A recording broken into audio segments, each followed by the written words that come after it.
Avant les fêtes de fin d'année, le nombre de cas était en augmentation constante, mais le quasi-doublement des nouvelles infections entre novembre et décembre a poussé les responsables à adapter les mesures.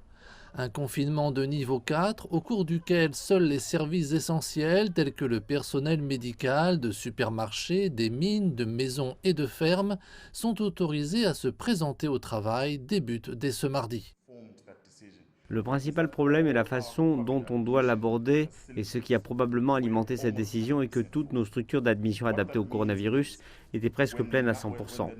Ce que cela signifie, c'est que lorsque le nombre de nouveaux patients doublait presque toutes les 24 heures, on se retrouvait dans une situation où une centaine de patients devant être pris en charge en une nuit n'avaient nulle part où aller.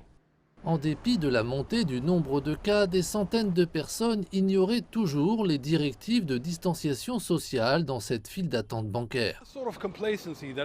C'est la complaisance qui, selon les autorités, propulse le taux d'infection à la hausse et qu'elles veulent réprimer avec ce confinement. Compte tenu de l'impact négatif du premier confinement sur les moyens de subsistance, ces sentiments concernant les dernières restrictions sont partagés par d'autres.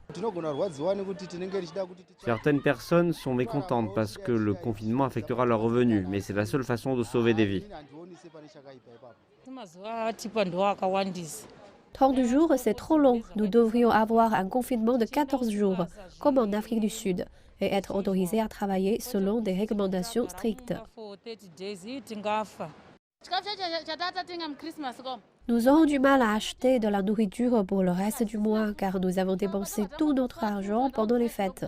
Si le gouvernement veut que nous restions chez nous, il devrait nous aider en distribuant des vivres. Bien que le gouvernement ne dispose pas des ressources nécessaires pour aider tous ceux qui seront les plus durement touchés économiquement, il est exhorté à prendre en charge ceux qui seront physiquement affectés. L'une des choses que nous devons faire au cours de ces 30 jours est d'augmenter la capacité d'admission, accroître la quantité d'oxygène, les approvisionnements, de sorte que lorsque nous rouvrirons, évidemment par étapes, notre capacité aura été augmentée. La réponse du Zimbabwe à la pandémie de Covid-19 a été entravée par la pénurie d'installations de soins intensifs, d'équipements de protection individuelle et par l'action revendicative des médecins et des infirmières.